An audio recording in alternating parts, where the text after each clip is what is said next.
Plastic waste is one of the biggest environmental challenges facing our world today. Every single day, millions of plastic bottles, containers, and packaging materials are used once and then thrown away. Much of this waste ends up in landfills, rivers, and oceans, causing serious harm to wildlife and ecosystems. But what if this waste could be transformed into something useful again? That's where plastic recycling comes in, a process that gives plastic a second life. The journey begins with collection. Plastic waste is gathered from homes, streets, and recycling bins, and transported to recycling factories. Once it arrives, the first important step is sorting. Workers carefully separate plastic bottles from other types of waste. They also remove unwanted materials such as caps, labels, and anything that cannot be recycled. Proper sorting ensures the quality of the final recycled product. Next comes crushing.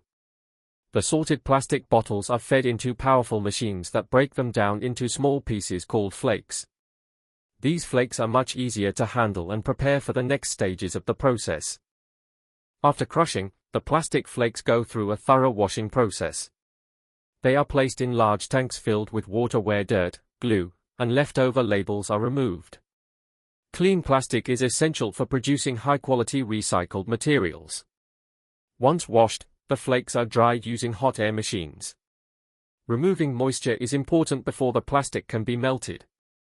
After drying, the clean flakes are ready for the transformation stage. The flakes are then fed into an extrusion machine. Inside this machine, high temperatures melt the plastic into a thick liquid.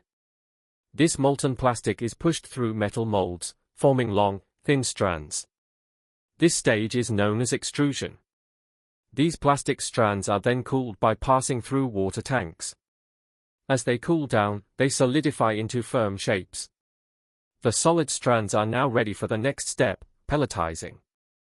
In the pelletizing stage, machines cut the long plastic strands into small, uniform pellets.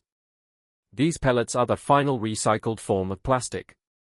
They are easy to transport and can be used as raw material in manufacturing. Finally, the recycled plastic pellets are packed into large bags and sent to factories.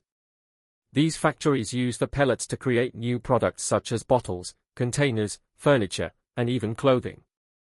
Recycling plastic not only reduces pollution but also conserves natural resources and energy. By giving plastic waste a second life, we take a crucial step toward protecting our environment and building a more sustainable future.